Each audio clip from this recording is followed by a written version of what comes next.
I was a teenager. You couldn't help but be impacted by what was on the radio. Home Sweet Home is basically the blueprint on how to write a ballad. Fucking A, it's time to pull out Icon Night of the Crime and find out what the fuck is wrong with me. The hair metal guru's talking about Night Ranger. Every time I say all night, I'm like, oh fuck. And I remember knowing nothing about this album. I thought Pride was their debut. Did Gene Simmons ever produce a fucking album that went anywhere? Yes, let's get back to, hair metal music here.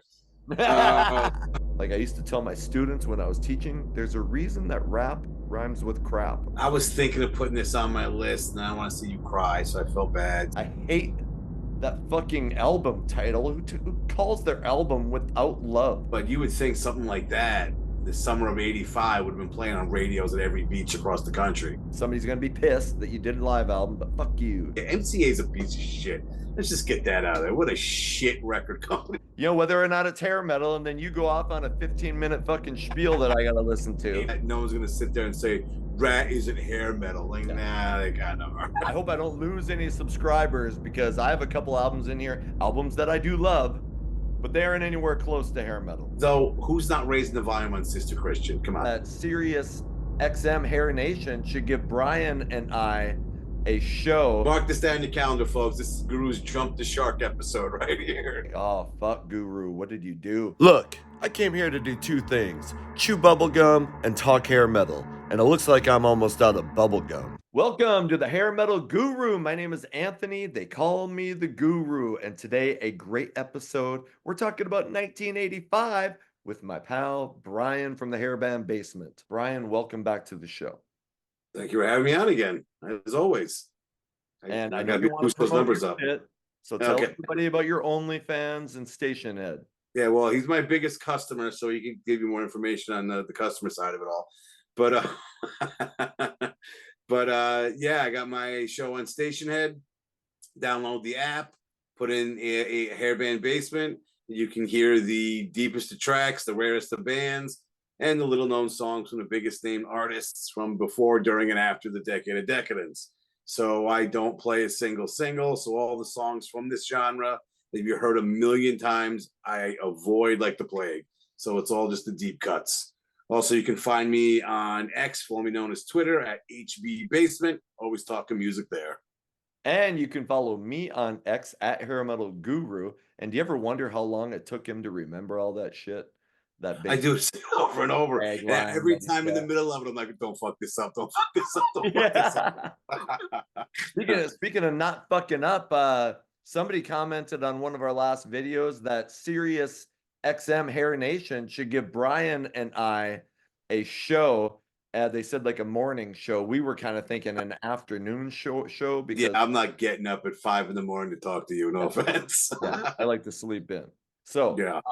anyway, hey, while we're here, would love it if you subscribe, like, comment, all that shit.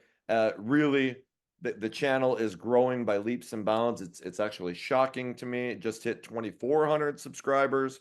So please keep it going, and I really do appreciate it. So before we get into 1985, I got a couple of things that I framed because I just ordered a bunch of stuff off eBay. I love these old album flats. Oh, that's awesome. So bought 6 of them from one dude, and wait, I'll get to the holy grail here in a second, but they were about $9 a piece. So Life, Sex, and Death, The Silent Majority. Shit, I need to cover these guys. I can't remember. Did I cover them in the 92 episode? I Anyway, had him on my list. okay, yeah. I So love that album. Oh, fucking shit ass, Tank, Jawal asshole. Go watch some live videos of Life, Sex, and Death. Stanley, their singer, was like, they said he was homeless and they got him off the street, but he is unreal live, and the way he moves on a anyway. So Life, Sex, and Death, there's one. Awesome. A couple more. Number 2, Kicks, Hotwire. Frame that. I love this album. Damn, Nice. Blow My Fuse. 2 of my favorite Kicks albums. Number 3, Nice. Nice. Roxy Blue, want some? Talked a lot about this band. Very cool Van Halen-esque band. Love them. And I don't even want to tell you how much I spent for this because you cannot find vintage Wild Side shit online. And I bid the shit out of and I'm not that's not exactly my favorite album cover of all time. It's kind of goofy, but I fucking worship this album. Yeah, the album's So, great. Yeah, the album's worth it right there. Yes, Wild Side, Under the Influence. Nice. One of the top couple bands that I've tried to promote on this channel. So there are 4 things that I just framed up the other day, and for your viewing pleasure. Okay. What was it like coming up? Because I'll be honest, it was kind of a struggle for me to come up with my top 10 for 1985. Let me put this in perspective to the person watching. The earlier or later, well, the earlier episodes later chronologically, we were picking stuff and it just wasn't nothing, barely any overlap. I don't think you had the same albums, no problems, no issues. All right, cool list. Here's mine, cool list. As we started going back in time, it started being like, oh, I had that. All right, I'll find something else. With this one, you were like, fuck you, I want that album. Yes. Literally, when I just throw some of these things, because there isn't a lot of quote unquote hair band stuff in 1985. There's some, yes, but not like an 89, 92, not even close.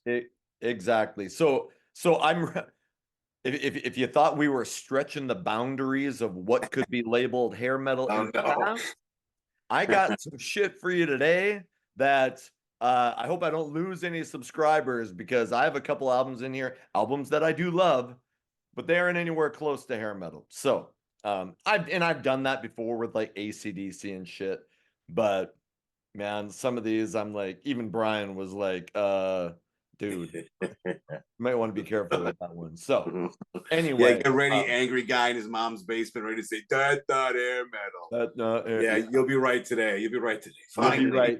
Yes. So I after going through 7 years of hair metal, you finally might get a win, guy. I welcome the comments and the disagreements and whatever you want to say about the episode. So yes, 1980. I mean, a lot of people would say, I mean, Motley Crue basically started hair metal in 81, but it was like 86 is when you really started. We were just talking about this. Bon Jovi, Cinderella, Poison. And then that all of a sudden the record labels are like, holy fuck, this stuff makes money. Yeah. By 89, shit, it was so easy. I mean, we could probably do 1989 a couple more times with all the albums there were, but here it's not easily that. So anyway, still some really solid shit and some major heavy hitters that I can't wait to talk about. Some bands that I've never talked about. So with that, Bryan, what's your number 10 for 1985? All right, my number 10. I think I broke 2 rules with this one. People are gonna get pissed to have it on my list. It's not hair metal, but I think I said last time I was on, we don't give a shit. So it's on my list. But it's Iron Maiden's live album, Live After Death. Easily the greatest live metal album ever made. And I had to put it on the list. I bought it on cassette back in the day, bought it again on CD later on, have it download, all this shit. It's such a great album. And it's basically Iron Maiden's greatest hits from their first 5 albums. Right. There is not a bad song in this show. The performance is great. I think some of these songs I like the live version better than the studio version. But some of the highlights for me personally, the opening with Churchill's speech into Aces High, then into 2 Minutes to Midnight, just epic stuff. Revelations, Hallowed Be Thy Name, Die With Your Boots On, Wrathchild. I mean, it's just a plethora of classic Maiden songs. Again, the greatest live metal album ever made. It's still great to this day.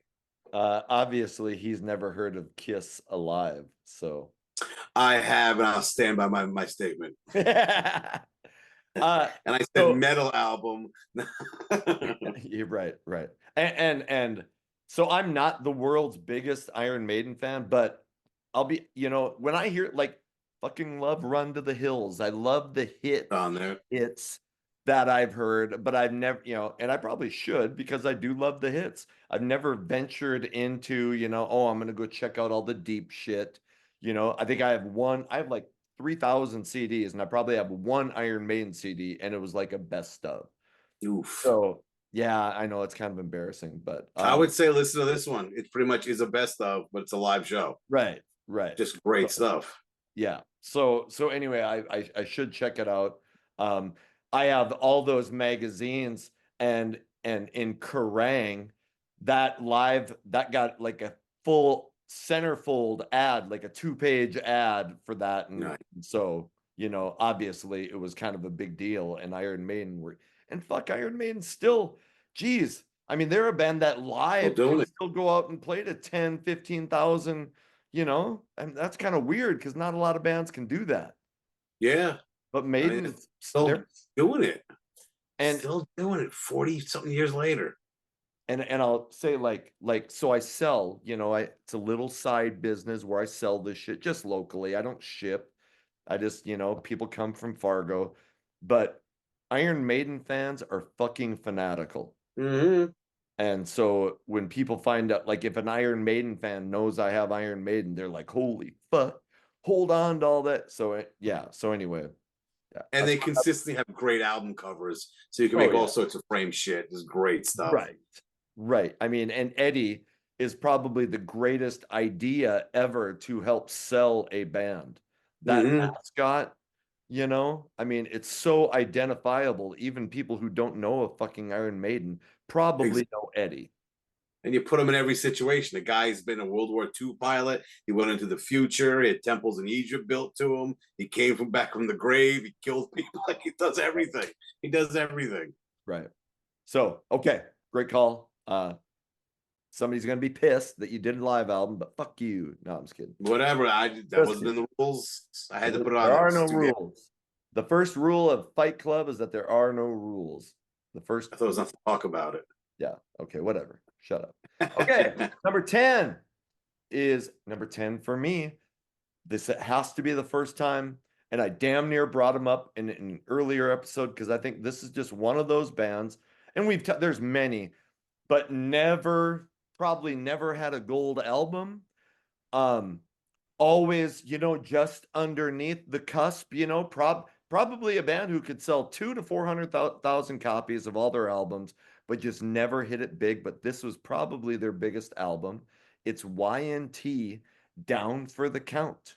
And YNT, shit, they were around in the mid 70s, back when they were called Yesterday and Today. Mm-hmm. In fact, I have all these old magazines. I had some Cashbox magazines from the 70s, and I found some fucking ads for Yesterday and Today. I'm like, holy fuck. So I got to find some huge YNT fans and try to sell that shit too. Anyway, Good luck.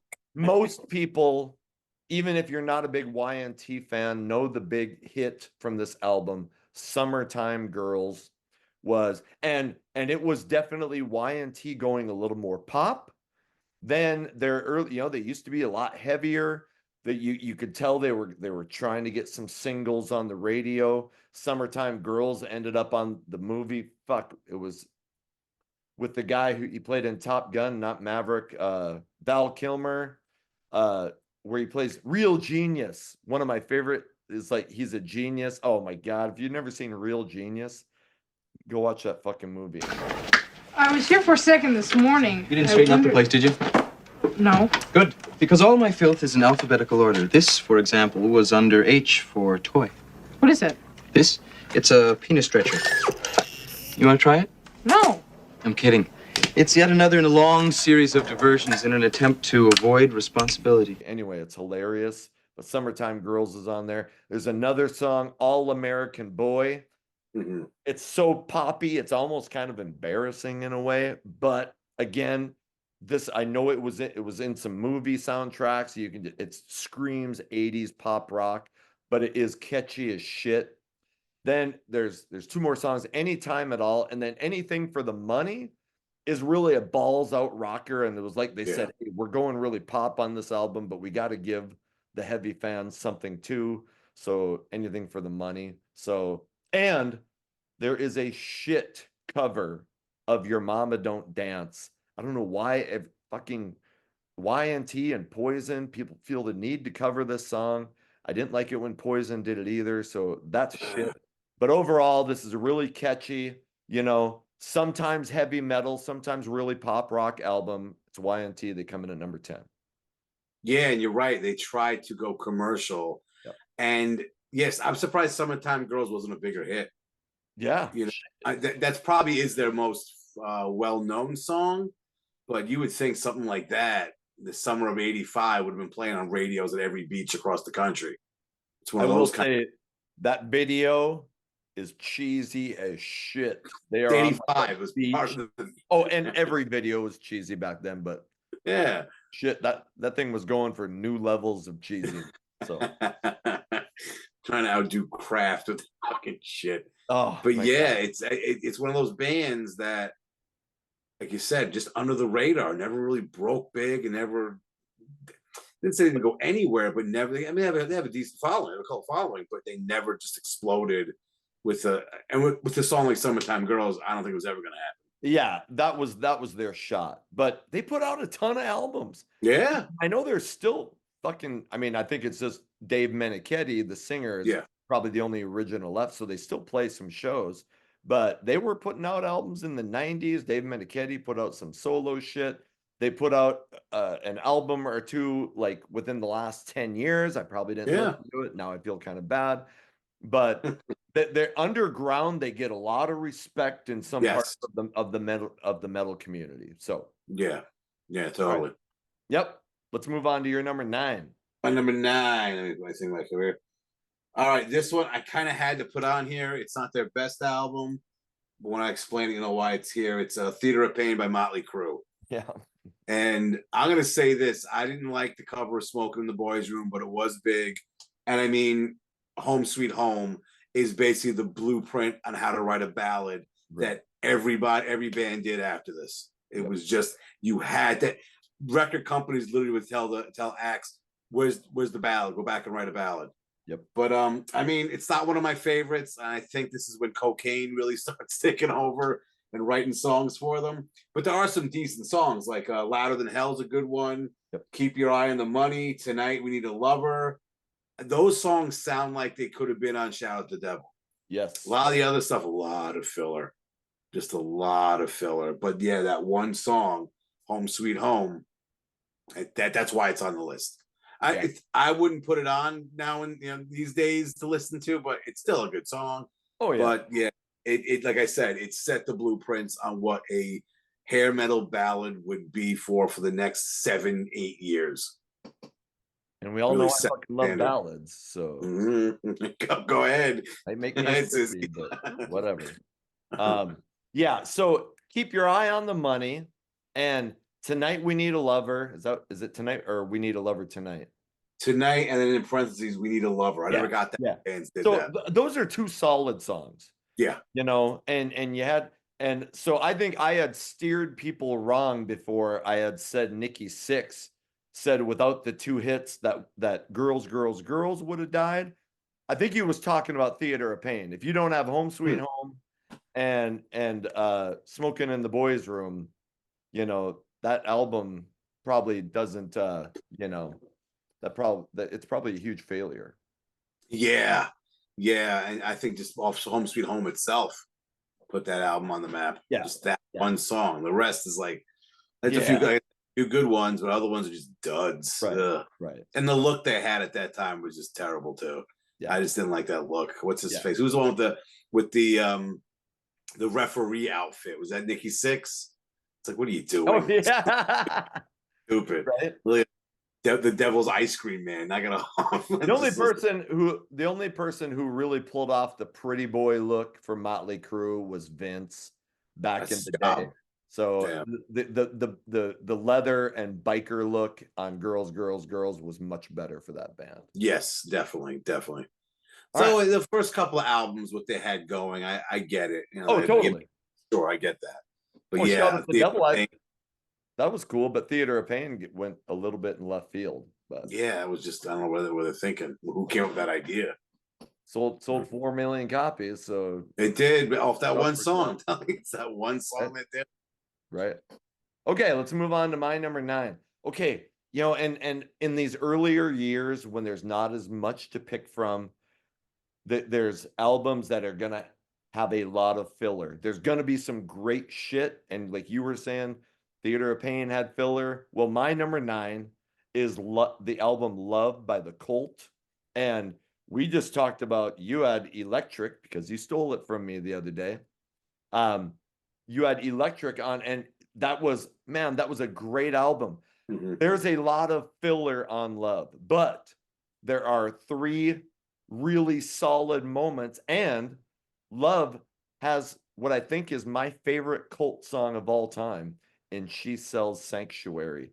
That is so ultra catchy. I still don't get tired of that. Rain is a really solid song.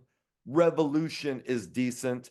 And then there's some shit that I tried to listen to this a couple times, and I was like, okay, I want to make sure I know. I don't want to judge it just on first listen. It went gold, but you could tell. And She Sells Sanctuary was such an up tempo rock song that when Rick Rubin came in on Electric, he's like, okay, we got something to build off of. She Sells Sanctuary. Now we're gonna put a lot more of that upbeat, freaking driving rock shit, Yeah. which worked out. Love went gold, Electric and Sonic Temple went platinum. So, but anyway, She Sells Sanctuary. Start there. If you want the real Cult albums, go to Electric and Sonic Temple. But there is some solid shit on Love. Yeah, and they had like a different sound at the time Yeah. too. So I don't know how much is filler, quote unquote, or the fact that it's almost like a different band. They would have been called an alternative rock band. I've heard goth rock, all this and shit. goth, Yeah. yes. So not heavy metal, not anything, not a hard rock band, alternative or goth rock. Exactly. And I was thinking of putting this on my list, and I don't want to see you cry, so I felt bad. So, but also, it's not. It's really not. If you're looking for another album like Electric or Sonic Temple, this is not going to sound. No, not going to be. It's not. It's not the same band practically. I mean, but they overhauled the whole sound for Electric. But She Sells Sanctuary is worth the price of admission. That's a good tune. I'm not going to deny that. Worship that song. So, all right. We are on to rolling right along. Look at this. We're on Look to at this. Yeah, and then I'll get done and it'll be like, oh, 2 hours to edit. All right, great. We're on to your number 8. What do you got? My number 8, more well-known band.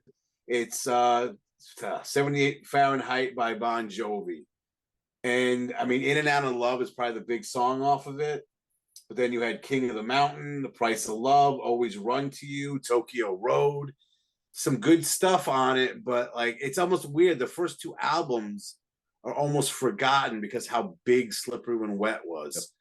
And I don't remember even hearing much about Bon Jovi until after Slippery When Wet came out and exploded, and all of a sudden you heard songs like Runaway and what I said before, In and Out of Love, being thrown on like hair metal shows or stations.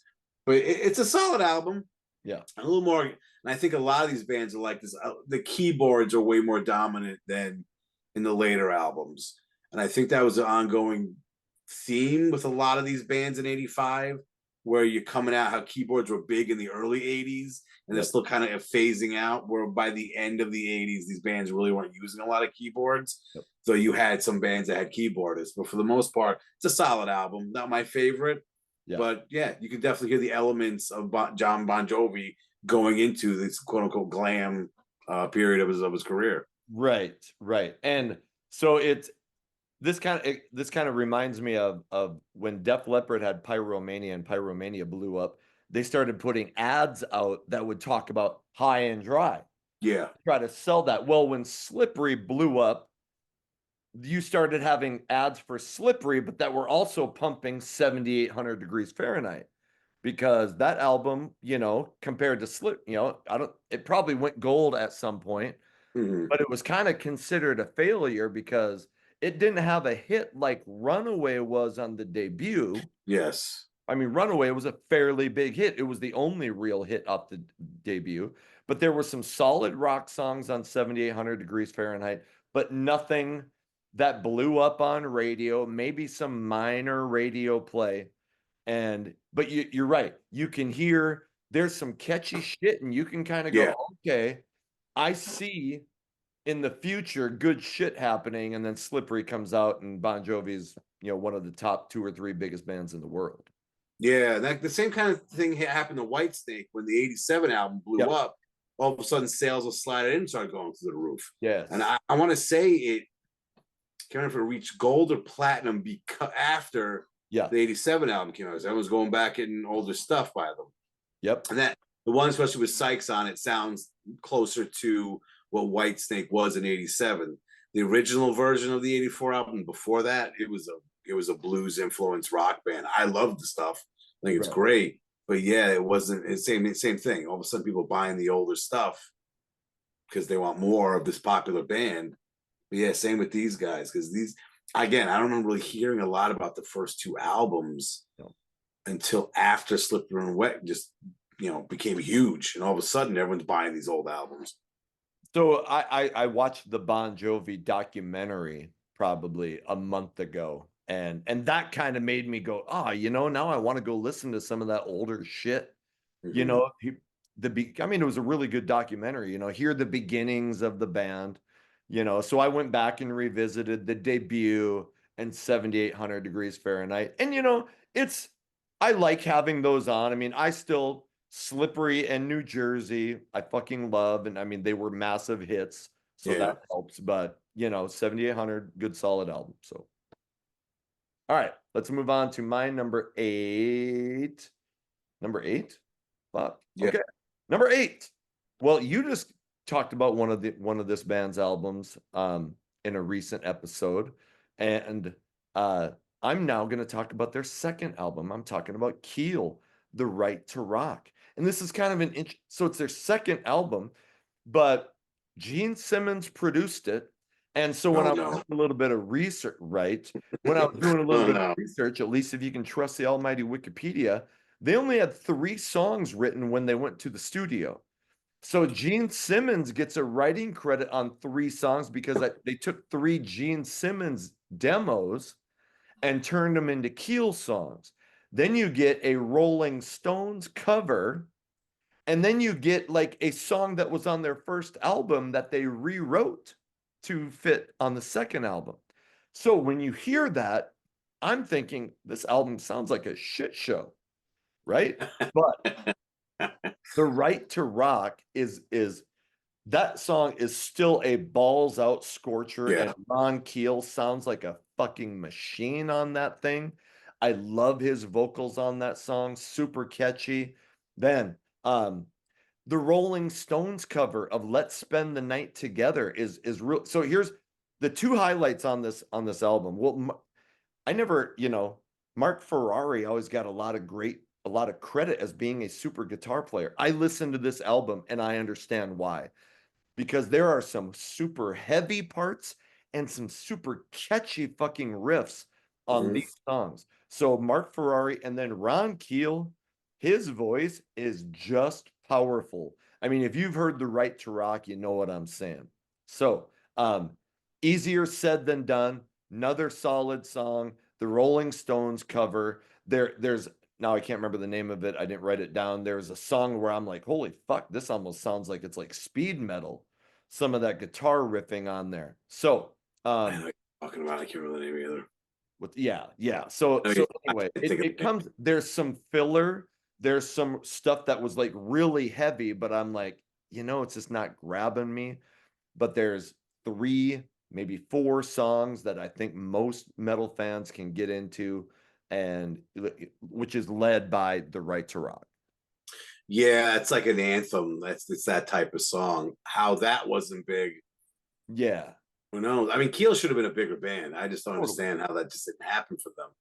But yeah, that I forgot about that album until you told me the list. I was like, oh shit, that's right. Yep. Forgot Keel had an album in '85. And I had forgotten, I put it in the credits on the episode that I just released, but Keel got part of the Slippery When Wet tour. Mhm. And that's Yeah. one of the biggest tours of the fucking decade. And they still, you would think that, would give them a huge audience, but they never blew up. Yeah, it's just again, rock gods and Yep. their decisions. Yep. That's a good pick, though. That is a good pick. Yep. All right, we are on to your number 7. What do you got? My number 7, they probably had more of a name because John Sykes was in this band at one point, though this album, he was gone by then.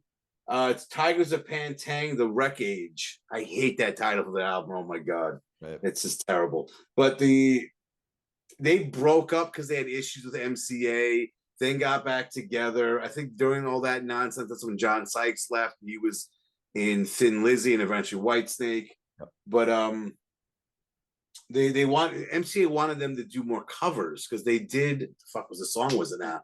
Was it Love Potion #9? Was that them? Whatever cover was on the previous album, they wanted to do more covers. And they're like, no, we want to do our own songs. And it was this conflict between MCA. MCA is a piece of shit. Let's just get that out of there. What a shit record companies they are. Why anyone would sign with them, I don't get it. They've been a problem, God, years. But I want to come up with a list like Lillian Axe and all the bands that were on. Trickster was another one. These guys, I mean, I don't know if I told you the story, but they were in an interview with Eddie Trunk, and they were saying how when the Trickster debut came out, they went into a mall and asked, the record stores, you have copies? It's like, no, they never sent us enough copies. People are asking for it, but the MCA never sent us enough copies to meet the demand. Shit. Like, how do you fuck that up? What the fuck was I saying? Protection, Innocent Eyes, Victim, All Change Faces. Great stuff on this album. Another band. I mean, I'm going to say this about a lot of the bands at this time. 80s metal definitely had a distinct sound to it. Right. You can definitely tell not from the band individually, but just the way, I don't know, the production or maybe just the way people were playing or the sound they were going for. It's definitely a definite early to mid 80s sound to these albums. This one kind of has that, but it's got some killer stuff on it. I mean, some filler here and there, but I enjoy this album. And I know of Tigers, is it Tigers of Pantang, however you pronounce it. Tigers of Poontang. Anyway, mainly I know about them because of the John Sykes connection. Yeah. Really do not know their stuff. And so now I want to listen to some of it because, man, if you got Sykes in the band, you're probably, doing something right. But yeah, but he wasn't on this album. He was gone by this album. Oh shit. Okay. He was gone. Okay. He was already 85. He's doing the Whitesnake. Yeah, right. Okay. Yeah. But anyway, yeah. So, but that's how I know of them. But yeah, I don't think I've ever really listened to their stuff. So I'm gonna have to give it a whirl. All right. Okay. Tigers of Poontang. Who doesn't like a little Poontang every now and then? Oh, and Tigers supposed to be spelled wrong and make it look cool. Yeah, Tygers. Yeah, right? Yeah. Okay, my number 7. So here's a band that's finally started to get some love on the channel. Talked about one of their albums recently. This is I think it's their second album. It's Black and Blue Without Love. I hate that fucking album title. Who calls their album Without Love? So I know it's a song on the album, but geez, that's just a shit. That sounds like you're gonna be fucking Air Supply or I like REO Speedwagon, but damn. So anyway, horrible album title. The band had Jamie St. James, went on to do stuff with Warrant, fucking Tommy Thayer, who's been in Kiss now for a bunch of years. So a talented band. I still, their first album, Hold On to 18, I still fucking love that song. So I just listened to this today just to refresh myself. Rockin' on Heaven's Door is a fucking pop metal, uber catchy. The title track, Without Love, is a good song. But damn, you got a song called We Got the Fire. That could have been the album cover. Maybe Rockin' on Heaven's Door could have been the album cover. Holy fuck. One of the songs that was the closest they came to having a fairly decent size hit is Miss Mystery. And that got a video. It's not a ballad, but it's definitely a mid-tempo pop rock song. but super catchy. I really like that song.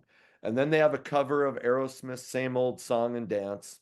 So the first two albums don't do that great. The next two albums were produced by Gene Simmons. Did Gene Simmons ever produce a fucking album that went anywhere? I can't think think of that. so. I really can't. What a just So a curse. the 80s were a fucking weird time for Gene Simmons. He's trying to be a movie star.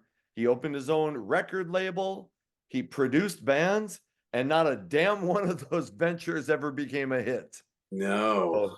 So, luckily, you know, he had Kiss hanging around for him, but damn, the guy did a lot of shit. But maybe, you know, and I think that's part of the problem. He had so many things going on that you couldn't dedicate yourself to one thing and go, you know what? I'm gonna make this fucking awesome. Yeah. Kiss, he's got movies, he's got production. You know, you spread yourself too thin. So, but anyway, this is a good solid album by Black and Blue. It comes in at number 7. Yeah, that's one of those bands that a lot of people they love and they just scratch their heads on why they weren't bigger. Yep. There's another one of those guys, just bands. It's just they had the stuff, it just didn't happen for them. And I'll put, you know, Black and Blue, Keel, Helix. They were all kind of, hey, they were good for 200,000 albums, which back in the 80s, you know, I mean, nowadays you'd fucking kiss your grandma to sell 200,000 albums. Back then it was like, hey, it was good enough to get you another album. You know? Yeah, but it was like those three bands, they're right there in the thick of it. Exactly. And for some reason they just didn't click with the population and started selling millions. Exactly. Just makes no sense. Close but no cigar. So yeah. All right. We are on to your number 6. What do you got? My number 6. Look at us cruising along. Look at that. Yeah, well, all right, this one. What was that? I'm not going to cross my fingers that we're going to get done within an hour and a half. So who knows when the fucking dog comes there? Dog comes there. Or we got to talk about what band isn't, you know, whether or not it's hair metal, and then you go off on a 15-minute fucking spiel that I got to listen to. 15 minutes. I don't have that much good stuff to say. 15 whole minutes. All right, so my next one is this album. Especially when you talk to people that like this type of music, they will be all on board with. They love this thing, and it is Thunder in the East by Loudness. And another band, I don't know how they didn't make it big, but Crazy Nights should have been a big hit. Oh yeah. That sounds like a rock anthem that should have been huge, just wasn't. Like Hell's another good song. Get Away, We Could Be Together. The lines are down. I mean, people love this album, and for some reason, the general population just didn't click with it. And it's a kick-ass album too. And I'll throw them in with the Black and Blue. Yeah, and those other bands that sold a couple 100,000 copies, people were talking about them. And you're right, Crazy Nights, holy fuck! And the guitar riff on that thing, yes, it's heavy. If you don't like that fucking song, there is something wrong with you. Yeah, and it's just how that, again, these bands right on the cusp, right there, they're in the thick of it, and nothing. It just didn't catch on. And Loudness, you know, they were from fucking Japan, right? They're from Japan. So I mean, that was kind of, you know, like you take Life, Sex, and Death. Hey, we got a fucking bum singing. You know, Loudness is like, hey, we're fucking Japanese. Like Americans fucking love foreigners. So that was, you know, they tried to use that, but it didn't work. But I'm not sure if this was, I think this was their first album in English. I want to say yes for some reason, but I'm not sure on that. Yeah, maybe they had one before, but it could be the first. And then they put out a big string of solid albums after this. Yeah. Through into the 90s, but nothing ever happened. And it makes no sense. This makes no sense. No idea. All right. Well, speaking about bands that maybe flirted with the pop side, and I'm almost nervous to say this one, so people are gonna be like, "Oh, fuck, Guru, what did you do?" But anyway, I will come out with unashamed to say that I really like fucking Night Ranger. Okay. And their album 7 Wishes, man, they had a string of solid albums, and they did have a pop side, but man, I love the pop side, and I fucked shit. I thought I was gonna have Bryan Adams Reckless on this video, but that came out in 1984. I'm like, if I put fucking Night Ranger and Bryan Adams, and I got another album coming up here that really might lose some. Anyway, I really liked, I mean, shit, I was a teenager. You couldn't help but be impacted by what was on the radio. Okay. And so at the beginning when I was listening to the radio, Night Ranger, Bryan Adams, and shit like this was all over the radio, and I loved it. So, Seven Wishes, 4 in the morning, really solid, pop rock song. Um, the boys got a rock. I think that's what it's called. Is like the closest they were gonna get to hard rock, heavy metal. Brad Gillis is the guitar player in this band. He fucking played with Ozzy.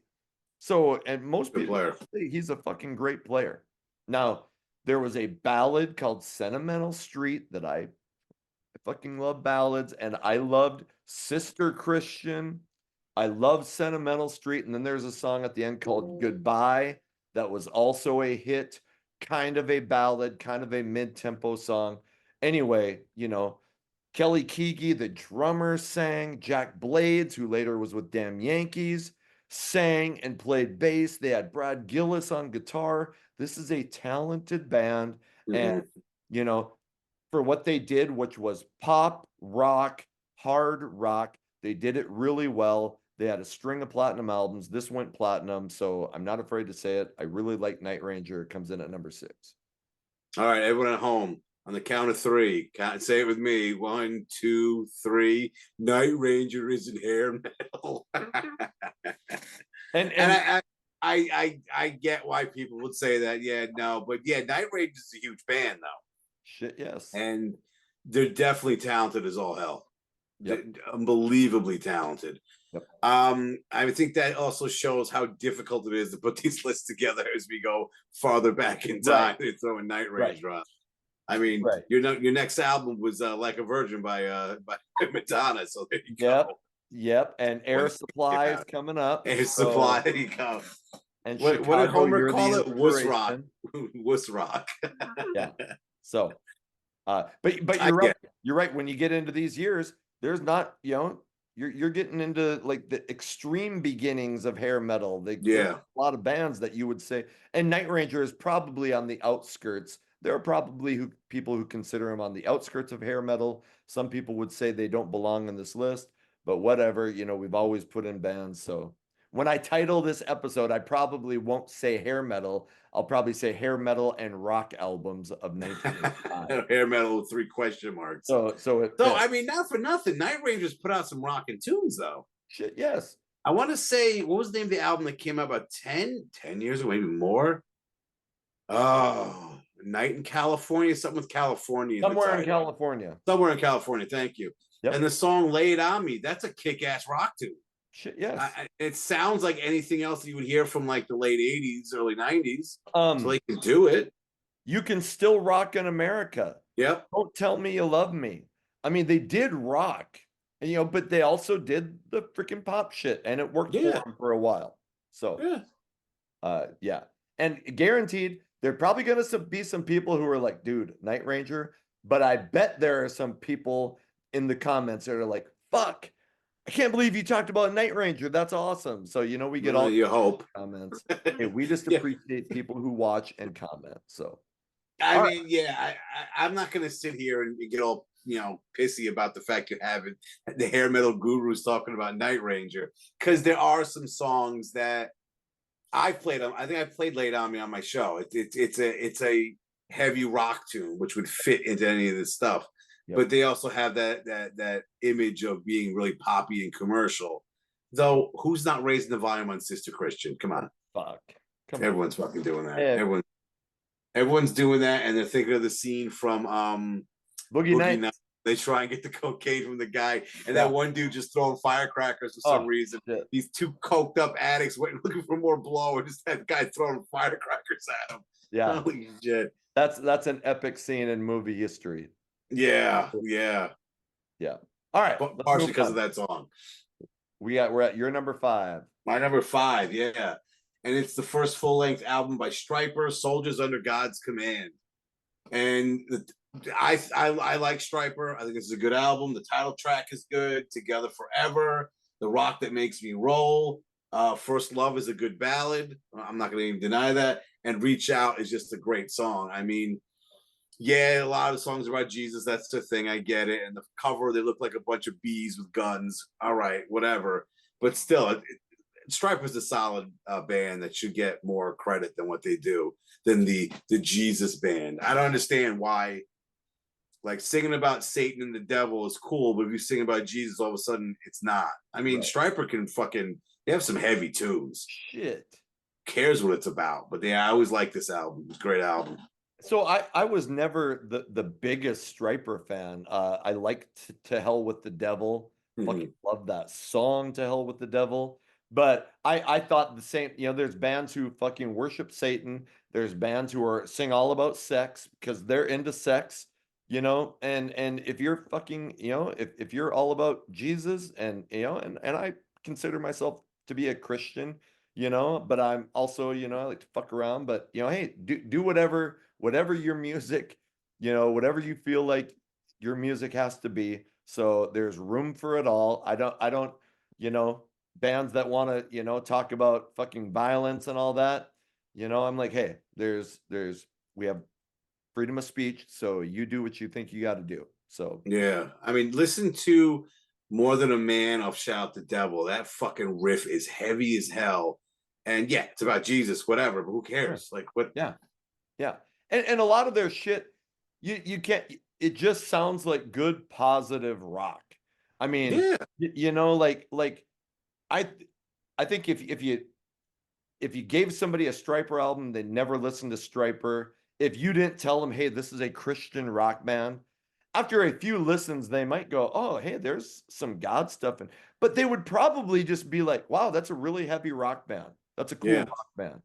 You know, and until they find out, until they're explicitly told, or until they dive deep into the lyrics. But when you hear him play, I just think that's a heavy freaking band. And Michael Sweet yeah. sing like a son of a bitch. So The whole band is talented. yeah, The band is totally, talented. totally. So that's a good Yeah, call. that, And my you know, number 5. all right, all right. My number 5. Okay. Everyone knows I'm a huge AC/DC fan, and the mid 80s were not a great time for AC/DC. But in 85, they put out the album Fly on the Wall. And this is an album that I think people shit on in the course of AC/DC's history. Um, but I really like Fly on the Wall. It went platinum, it went to number 32, but I will go to my grave promoting the song Shake Your Foundations. That guitar riff and that song is just catchy as shit. Sink the Pink. Both of those songs made it on. I wonder what that's about. I know, Both I of those songs know. made it Lost love. onto the Who Made Who soundtrack, which was kind of a in a way a best of. Yeah. The song Danger.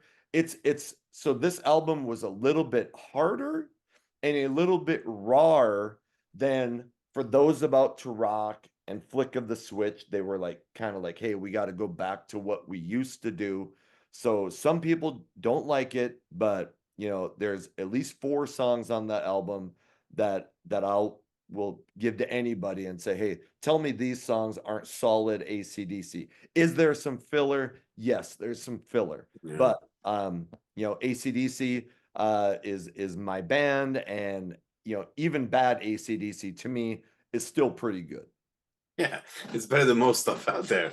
Right. But yeah, between the early 80s till about 90 with Razor's Edge, like, it was just a weird time for AC/DC where a lot of those albums weren't big and a lot of people don't talk about them. They don't really come up that much. And what's weird, you're exactly right. People don't talk about them, but what's weird is that they still were going platinum. Yeah. You know, we Yeah. were talking about how awesome and how big the Cult Electric was and Sonic Temple was. Those both went platinum. AC/DC was going platinum too, but we talk about those albums like, oh man, what a disappointment. Yeah, yeah, When that's the you- thing. when And you there's have someone, when you have, sorry to interrupt, when you have Back in Black in your catalog, almost anything you do after that is going to be considered a disappointment. yeah, but the stuff with Bon Scott before that, people love that stuff. Totally. It's great stuff. And Totally. nobody talks about this gap in AC/DC in the late 70s where they put out albums that nobody talks about. Yep. It's just so odd in the 80s. All of a sudden, you're right. Those albums did sell millions, but looking back now, 40 years later, no one's really putting them up there on like your best of No, for AC/DC. That's not near the top. Not even close. Not even not even close. close. Not even close. Yeah, it's so weird. Then again, when you have a long career like that, you can have spans of your of your time where you're not really going crazy with your album sales or critics or whatever, or even your fans, and still manage to pull through that and then put out a Razor's Edge. And Yep. even now in 2024, they're still a huge band. Shit. I mean, whenever they put out an album, it debuts at number one. Yeah. If not number one, number two. I mean, it's a huge event these days still. I mean, which is, I mean, it's just unbelievable that a rock band like that, because Aerosmith putting out an album these days would not be a big deal. You know, No, maybe not in the same level. Metallica is still a pretty big deal when they put out an album, but most of I think if Guns N' Roses put out an album now, it might be a big deal because it's been so long. Yeah, people are talking about AC/DC that. will still debut at number one. Yeah, So, 100%. yep. All right, on to your number four. My number four, people that like this band will praise this album. I remember even seeing a YouTube video. They were talking about deep, like rare, like not so popular albums, these deep albums, and they talked about this one. One of the guys actually listened to it, even said this is a perfect metal album. There's not a bad song on it, and that's "Night of the Crime" by Icon. I didn't get into these guys till I had their Right Between the Eyes album from '89, which I think is a solid album. It's probably my favorite by them. Yep. This is the one before it, and I didn't really get into this album until more recently, in the last few years or so. But I mean, Danger Zone, Raise the Hammer, Rock My Radio, Shot at the Heart. Shot at My Heart. So many good songs on this, and it's a goddamn solid album. But I also came across that either people like it or they just like if they even know about it. But yeah, the people that are into this, they'll praise this album up and down. So I think I fall into the but Yeah. I have read, so like if you follow like a lot of these, ultimate classic rock is like, they have a magazine, they have Facebook page, and they'll share articles. And so I was reading, they were talking about albums that did not, that should have blown up, kind of what we talk about. But they were talking about Icon Night of the Crime. And they were saying this is comparable to Bon Jovi's Slippery When Wet. Mm-hmm.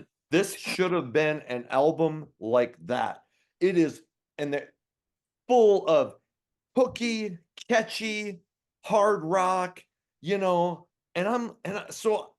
I keep thinking of that. So this is one of those albums that I bet a couple times a year, I'm like, fucking A, it's time to pull out Icon Night of the Crime and find out what the fuck is wrong with me. And I listen to it and I'm like, it sounds good, but I like, what's that album after it called? Right Between the Eyes? Right Between the Eyes, yeah. Right Between the Eyes. And then their first album, that's another one that fits kind of into the Rat category. Like really heavy fucking guitars. So, I have heard people swear by Night of the Crime, say it's one of the best albums released in the 80s. And so I would recommend, hey, somebody who's listened to that thing, go in the comments and tell me what songs I need to start with, because I listened to it and I just said okay, and you just gave me a couple, but sometimes I trust the other people more than you. Ouch. Okay. I'm just kidding. So apparently I'm missing something, but yes, people swear by that album. Yeah. It's a solid album. I'm not gonna dispute it. I'm sure someone in the comments or somewhere will say, holy shit, someone mentioned Icon, or wow, an Icon mentioned, Right.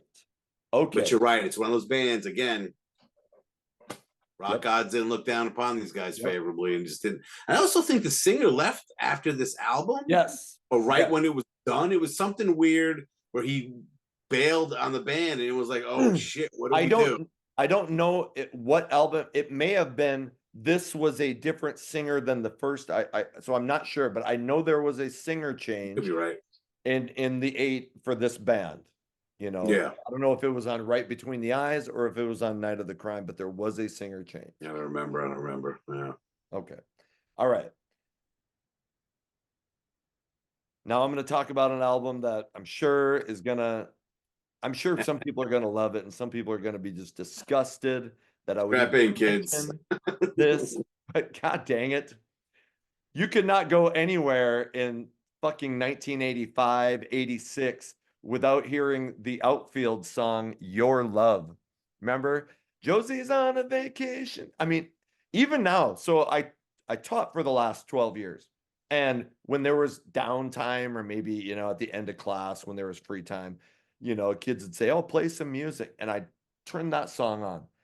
And you'd get through Josie's on a vacation far away and teenagers start shouting out, come around and talk it. I'm like, holy fuck. Even kids know this song. So it's the Outfield Play Deep. It was a huge album. It went to number 9. It went double platinum. And it is just in the Bryan Adams vein of catchy pop rock. It's not hair metal. It's not close to heavy metal. It is pop rock. It's probably more comparable to Huey Lewis than fucking Rat. So, but Your Love is a great song. Say It Isn't So. You got me all screwed up. Don't let me sing. Okay, but anyway, catchy fucking song. All the Love in the World. Catchy fucking song. And then one of my favorite ballads of the 80s is called Every Time You Cry. Anyway, they're a 3-piece band. They put out a number of albums. This was obviously their biggest one. I'll always remember that in the 92 Olympics, they had, I think it was the theme song for the 92 Olympics called Winning It All. Great song. Anyway, I saw this band in the mid 90s at a festival. They were phenomenal. So a lot of people would call them a one-hit wonder because of that song. They did have more hits than that. And I really do like this album. And it's probably the weirdest album to be on this list, but the Outfield Play Deep comes in at number 4. See, I don't know what's worse, the fact that you put this album on the list, the fact that it's so high up on the list, or the fact that you're singing the songs from it. I don't know what's the worst part. I know. Jeez, I'm losing all my rock credibility right now. Exactly. Just mark this down your calendar, folks. This is Guru's Jump the Shark episode right here. That's what I'm worried about. No, I'm not. But what was the name of the song? The hit song? Your Love. Your Love. That's the only song I know off this album. I couldn't name another song. I couldn't tell you. But that one, yeah, I do know. Right. But I'm gonna let the comments deal with this. I'm hoping that I regain some of my credibility with my next 3 albums, but right now I'm sure it's kind of so. All right, let's move on. We are at your number 3. Yes, let's get back to hair metal music here. My number 3, and this one I fought like hell to keep it on my list. You were like, no, I want that. I'm like, I'm not going to delete it. What are you crazy? I'm not doing that. But that's Midnight Dynamite by Kix. See, if I would have had Midnight Dynamite, I might not have had to have the Outfield, fucker. Well, I might have had it then. Fuck no. That's the way that was going on there. But this is it's more hair metal, quote unquote, sounding than their previous album, Cool Kids. Cool Kids was very poppy, pop rock, and a lot of the songs were just like, this is not because I got into Kick because of Blow My Fuse. Yeah. And listen, I like Cool Kids. I think it's a solid album, but some songs you like, this ain't the same band. But this one, they kind of went back to their more rock sound. And you have the song Midnight Dynamite, Cold Shower, Red Hot, or Black and Blue, because the parentheses thing again, Bang Bang, Balls of Fire, Scarlet Fever, Lie Like a Rug. It's a solid album, which I'm surprised this one wasn't their big breakthrough. as opposed to 88's Blow My Fuse, which is a great album too. But this is a solid album by them. And so somebody put in one of the comments of a video, maybe it was the last one I put out, with you and I doing, but when did I just put out? 87. Somebody said, all right, so everybody drink every time the Gurus talks about ballads. I'm like, I haven't responded to it yet, but I'm like, you might get fucked up if you do that. He'll be anyway, toast after number 8. I can't remember what it's called, but there is a solid ballad on that album. Yes. I think is it called Walking Away? I mean, I could be wrong. I forgot. I just listened to it today too, and I know exactly what you're talking about. But let me look on my phone here while you talk.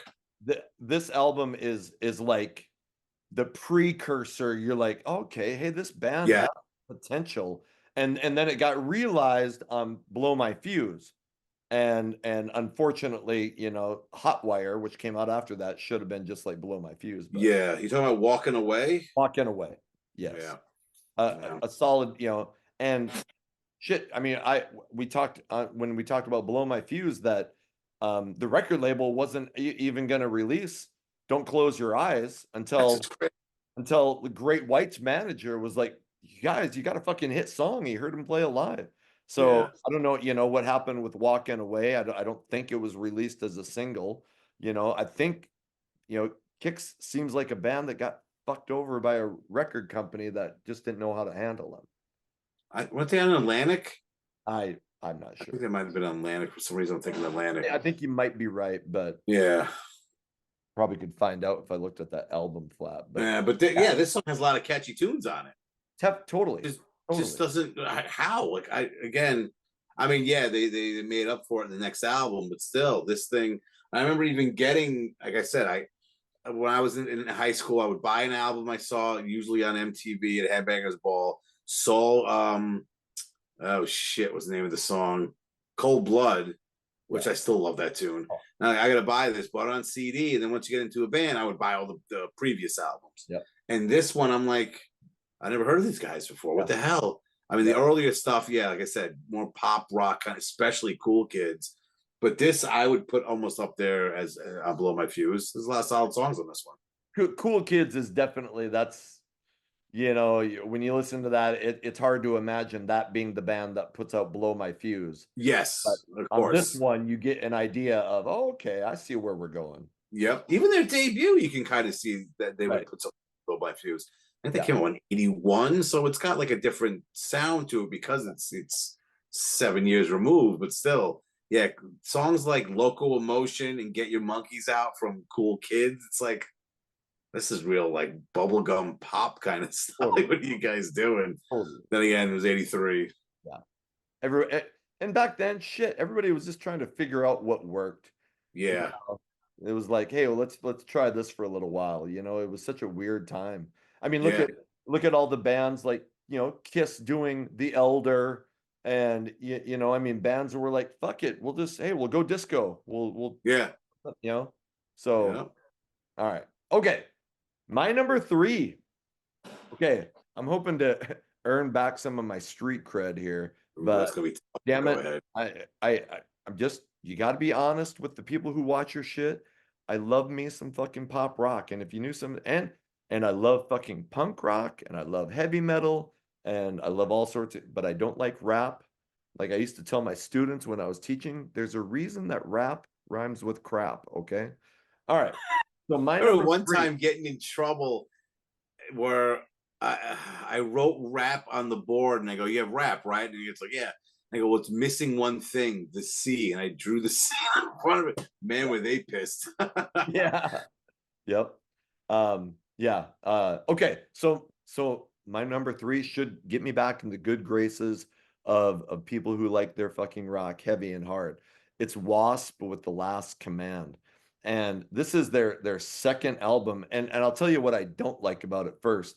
I don't like that after the debut, when you had all the guys in the band looking just badass, after that, then it was always just Blackie on the cover, and it just made it seem like a Blackie solo thing.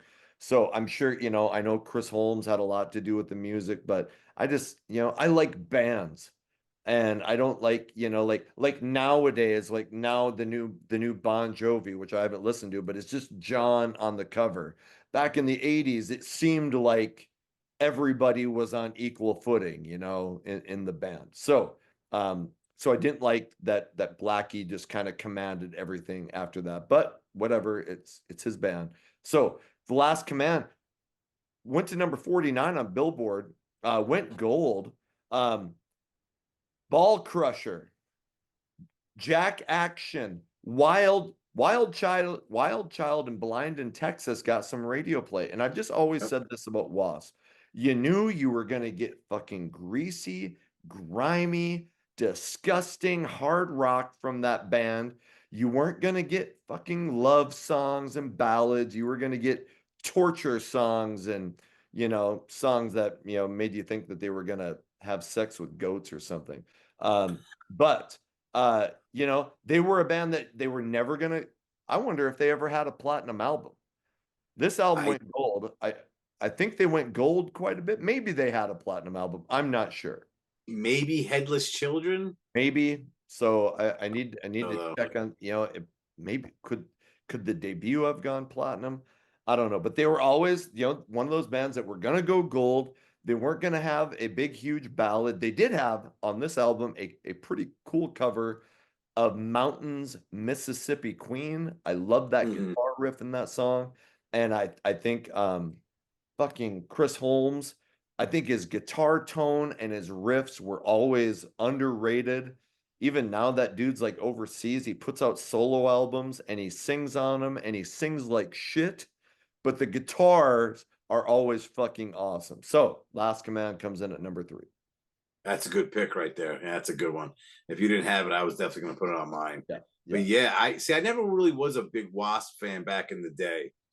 It wasn't until maybe the last 15 years or so I really started digging deep into their catalog. And yeah, it's with Holmes's tone, it's got this heavy grittiness to it. Yep.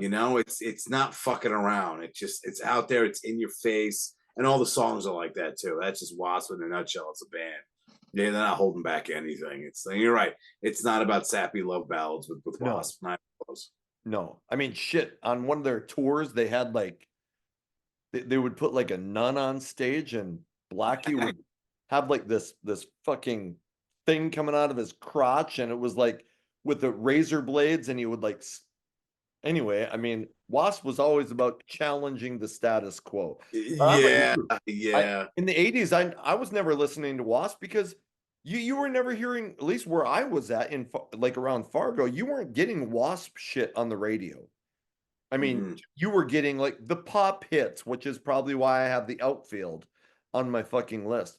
But in the last, whatever years, and people talk about it on X, and you have, so much more access to music now. Start listening to Watson, and I'm like, fuck, man, because I love that. I love the gritty vocals.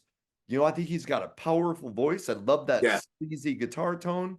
So they were a band that I missed out on back in the day, but now I'm like, shit, I'm all in on Wasp. But you're right. I think the first time I ever really heard about them, or at least noticed them, was when they had the cover of The Real Me. I remember the video on Headbangers Ball. Before that, I didn't really know much about them. Right. It wasn't until much later, like early 2000s, when I started listening to online radio stations that would play this stuff all the time.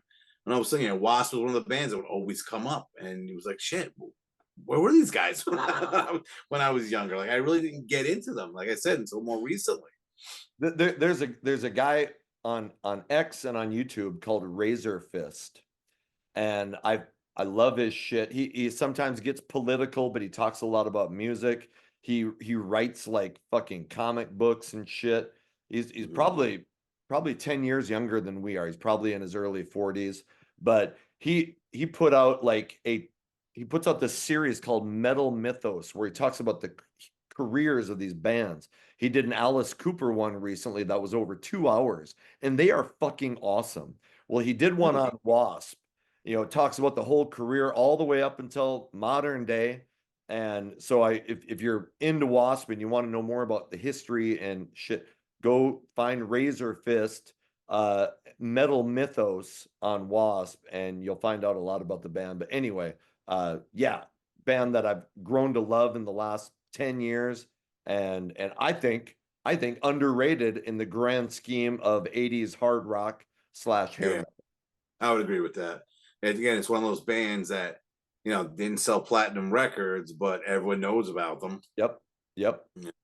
And they were so controversial when they had the song Animal Fuck Like a Beast, the Yes. first album. So they were the PMRC, the Parents Music Resource Center. So that kind of actually brought them a lot of attention and sold them a Yeah. lot of albums. So, Yeah. all right, let's move on to your number 2. My number 2. It is the debut by White Lion, Fight to Survive. Shit album cover. I hate the album cover. It's just stupid. Right. I think that is that Mike Tramp with no shirt and suspenders with with tiger print pants in front of a lion statue. I don't know what that, nothing to do with the title of the album. It's just so Right. weird. But Broken Heart, I think was the only single that was only released in Japan. But then you have Where Do We Run, Kid of a Thousand Faces, All the Fallen Men, Cherokee. I mean, it's such solid stuff. But when my first introduction to White Lion was Wait in Yeah. '87. Yep. And I remember knowing nothing about this album. I thought Pride was their debut. I think I told the story before. And they're on on MTV. They did a show at the Ritz. And Mike Tramp says, "This is one off our first album." I was like, "Wait, what?" Yep. And they played Broken Heart. And tracking this thing down, oh my God, he couldn't find it anywhere. And eventually I found it in one place. God, I think I still have the cassette somewhere. If I find it, I'll probably post it on X, formerly known as Twitter. And yeah, it's just solid stuff. I mean, it's Vito Bratta. How could it not be good? The guy can fucking play. It was years before I found out that Pride wasn't their first album. Mm-hmm. You fucking nobody, Pride had all these hits, and you're like, holy shit, this band had an album out in 85. Well, Yeah. shit, Mike Tramp was singing in bands in 76. Granted, he was 15 in 76, but then he comes over to America, has a band, and finally hooks up with Vito. And I've never been one where I've been like, ooh, I need a flashy guitar solo. Like I've said before that a guitar solo to me doesn't make or break a song. It can help a song, but Vito Bratta is one of the guys, and there's a couple others where like that solo on Wait almost makes the song. Like I fucking love that solo, and not many guys could do that for me. Usually it was just another part of the song, but that guy could make solos just sound so fucking catchy that it was like a key part of the song. So yeah. And and the fact that this album was just unknown to people, yes, it's almost surprising they were able to put out Pride. So I didn't listen to it for a long time because I'm like, oh, it must have sucked because we never heard about it. Well, that's a dumb way to think, but it's a real, it's not as good as Pride, and I don't think it's as good as the third main attraction, the fourth album, but it's a really solid. And fuck, what was the song that you said that was a sing? Broken Heart. They redid Broken it Heart. on That's a great fucking song. It got re-released, I think, on main attraction. Main attraction, yeah. So I think they released it as a single. Yeah. So, yeah, unfortunate that Pride is what most people will know White Lion for, when, man, they were just a solid fucking band. And yeah, too bad they only had one album that went platinum. But yeah, it's amazing though. It's just amazing. And Vito, like you said, unbelievable guitarist, just amazing work. And I'll say it every time I bring this band up. Vito, please come back. We need you. We need some new music from Vito Bratta. Yeah, no shit. All right, my number 2. Man, so I'm a huge Kiss fan. Everybody knows that, and it wasn't until the last couple of years I used to think that I didn't like the album Asylum. I was like, man, I love Crazy Nights. And Asylum, I would have put that down at the bottom of the list of Kiss albums, as far as, if I was going to rank them. But in the last couple of years, man, I listened to that and holy shit. So it only went gold, and Kiss, you know, you like usually their goal was to go platinum. It went number 20, but Tears Are Falling. The, this album has become one of my favorite Kiss albums. I shit you not. So that's why it's at number 2. Tears Are Falling. The song's really cheesy, but it is so fucking catchy. All Night. Ugh. Just that title is embarrassing to say, but I love that song. Trial by Fire is one of my favorite Kiss songs, bar none. And that's a Gene song. And then there's another Gene song that is super fucking heavy and fast called Any Way You Slice It. So there's 4, so I'm not going to go into any more, but there's other songs that I really like. I try to limit it to 4, but those 4 are amazing. And I went from thinking this album was kind of shit to thinking it's one of the best Kiss albums out there. Comes in at number 2. When did you make this realization? Like recently? Like when Like you did this? well, probably in the last 7-8 years. Okay. All right. Yeah. I mean, but back in the day, I was like, Asylum, that album sucks, you know. But now I would put it, there's so many, like I used to think Crazy Nights was better. Like, no, this is easily, I like this over Crazy Nights. I like it over Animalize. I mean, look at all their 80s albums. Animalize, Lick It Up. I will take Asylum over those, over Hot in the Shade. I don't like it more than Revenge, but Revenge is one of my all-time favorite Kiss albums.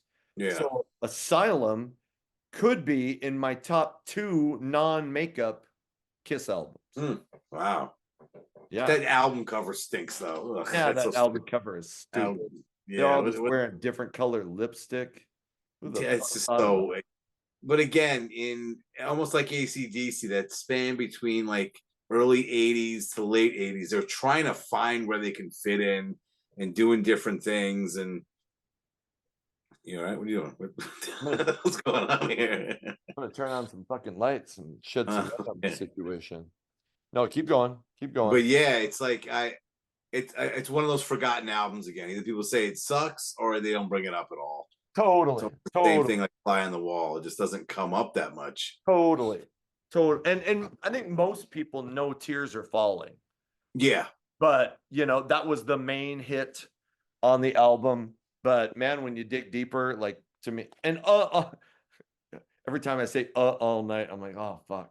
But that is a catchy, cheesy piece of 80s fucking gloriousness. It's a Kiss song. It's an 80s Kiss song. Oh, do they play when they were still playing live? Did they play a lot of that in their shows? Yeah, I didn't think I remember a few times. I don't even know that they played Tears Are Falling in the last whatever years. And that was a fairly decent sized hit.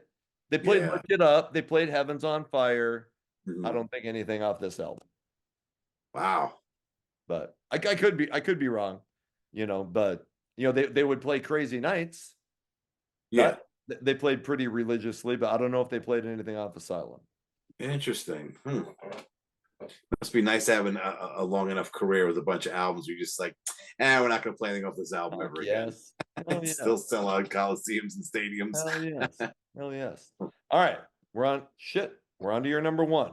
Yes. My number 1 hasn't, I'm surprised no one's even thought about it yet, but definitely have to have this on the list. It's Rat's Invasion of Your Privacy. Fantastic album. Lay It Down, that opening guitar riff. Nah, I did not get the hell. I still stop crying. Stop fucking crying. It's on my list, damn it. I'm talking about it. But Lay It Down, that opening guitar riff is just killer. You're in Love. What You Give Is What You Get. That single was only released in Japan, but still, those were the singles. Dangerous but Worth the Risk. You should know by now. Oh, Never Use Love is probably my favorite song off the album. And I'm going to sit here and say that Robin Crosby and Warren DeMartini, great guitarists. They don't get enough credit for what they put in for this band. It's just phenomenal stuff. I remember even looking at, I was watching a video for Lay It Down. And someone left in the comments that he said, when I was learning guitar as a kid, I wanted to learn the intro to this song. and his guitar instructor was like, you know, a jazz musician or some shit like that. And even he was like, I don't know what's going on with this. This is really fucking good. I have no idea how to play this kind of thing. But you know, that stupid video when it's supposed to be Stephen Piercy as a kid with the clown blow the can, corny shit. But yeah, this is a great album. Just such a solid album from top to bottom. When you think of the Mount Rushmore of 80s fucking guitar players, I mean, Eddie Van Halen, Vito Bratta, and I think Warren DeMartini has got to be on, you know, and there's probably more, but I'm sure, yeah, that's the thing. I think a lot of people will forget to put him on the list. Right. Because I don't know, if for some reason he's just not up there with your George Lynch, Vito Bratta, Rick Sambora type thing. Red Beach is a big one that always comes up too. But yeah, the guy can fucking play. And it's like he for some reason he gets lost in the shuffle. Unless you like talk to guitarists or people that are really into this music, they'll bring him up. But yeah, he just doesn't come up that much as he should, that's for sure. This is probably my second favorite Rat album. I will always the debut to me is all killer, no filler. I fucking love Out of the Cellar, but this album is not far behind. And then the third one would be the 19 Detonator from 1990. But yeah, I mean, holy shit. Just now I can't think of all the songs, but all the songs that every time you were saying a song, I'm like, oh fuck, I love that. Oh fuck, I love that. I mean, just full of catchy, guitar-driven hard rock. And even though Stephen Piercy, like he's got a different voice.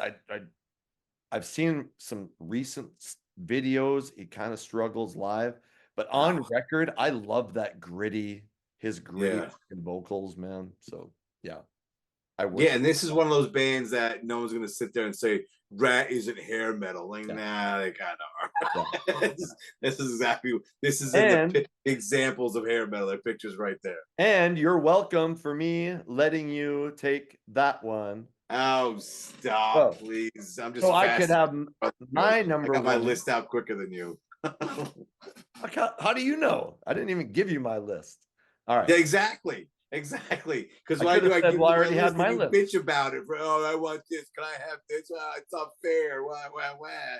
Let me put Outfield on my list. Yeah, that's why I had to put the Outfield, because you took all the shit I wanted. Come on. Outfield and Night Ranger. Hey, Night Ranger fucking rules, all right? I'm not saying it's not. I'm just saying it. Your show, you put on whatever you want on the list. Okay, so you got Rat, but I don't feel bad that my number one is my favorite Dokken album, Under Lock and Key. I was listening to this today, and I'm like, how this fucking thing only went platinum. I know. It only went to number 32 on Billboard. And I mean, platinum's good, but The Hunter, well, here, the three singles, The Hunter, In My Dreams, and It's Not Love. Unchained the Night wasn't a fucking single? Yeah. You're shitting me? And then they had a ballad, Slipping Away, wasn't a single. You know, you wonder why some of these albums didn't go fucking double platinum. So, George Lynch, fucking, okay, talk about another guy who probably needs to be on your Mount Rushmore of guitar players. But this album is like, it is so full of catchy fucking guitar riffs, catchy songs. Don Dawkins at the top of his game. Yep. You know, I mean, vocally, he just is amazing. And I just, again, this to me should have been up there with Rats, Out of the Cellar, and Invasion of Your Pride, because Invasion went double platinum. Out of the Cellar went triple platinum. Dokken never had an album go. They had platinum albums, never went double platinum. This one amazing. Double platinum. Yeah. And you left off my favorite tune from the album, Lightning Strikes Again. What a great fucking song. That was the next song that I was gonna list, and I'm like, I already got 4 or 5 songs, so that was the next one I was gonna list. And Don belts out the high pitched screeches at the end of that song. What a good tune! The whole album is great. Jeez. The whole album is great, and you're right.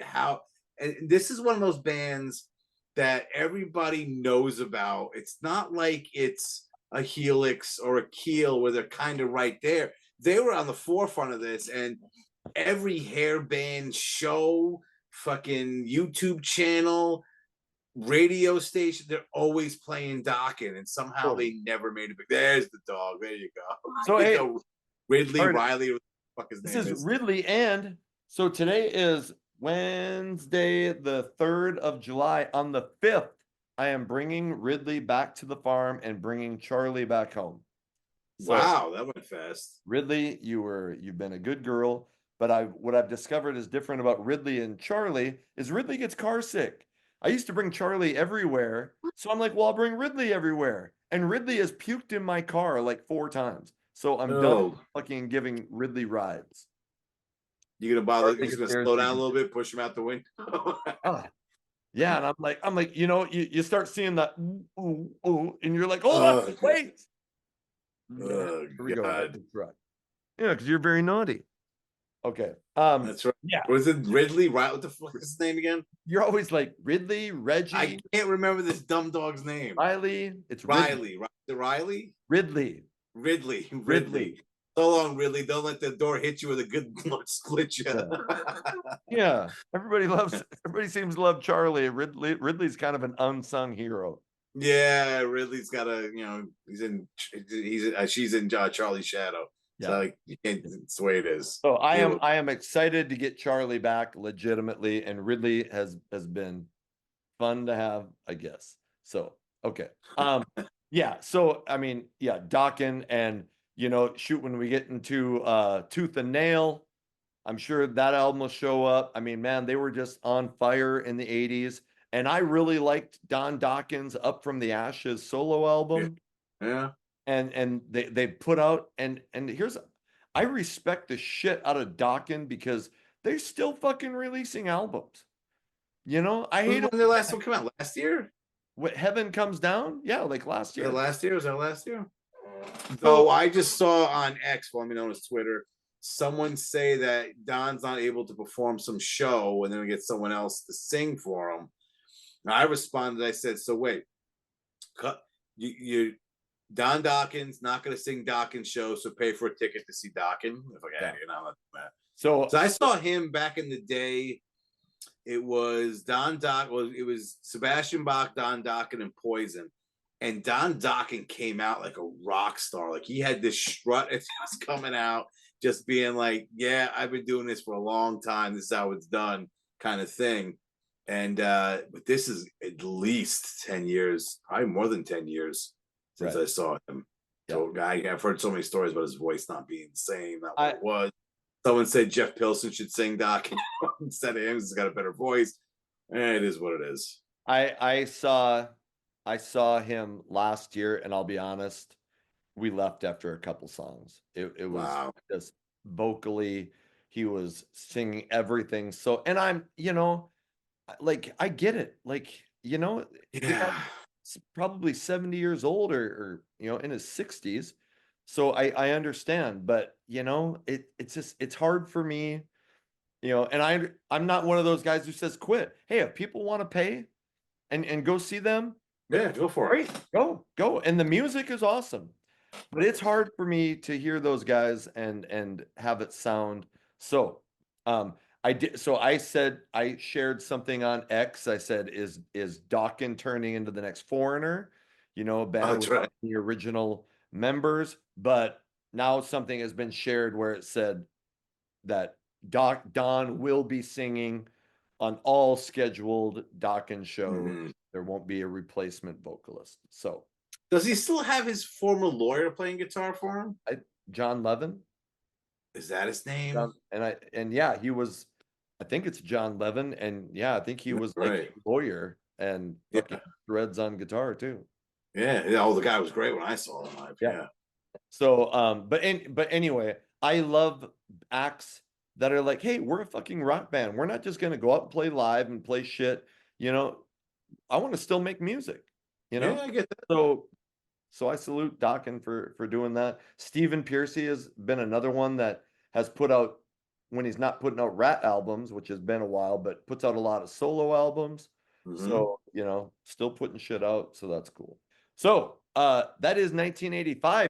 Bryan, thank you for being on and talking about 1985 with us. Thank you for having me on once again. It's always a blast. Check Bryan out on Station Head. Follow him on X at HB Basement. Follow him on OnlyFans at Me Love You Long Time. We're gonna go with this joke. Okay. .com. No, I'm just kidding. Hey, would love it if you subscribe, like, comment, all that stuff. You do have the option to become a member. I try to put out some videos that are just for members. Try to make it worth your while. Whatever you do, I just appreciate you being here. My name is Anthony. They call me the Guru. Take care.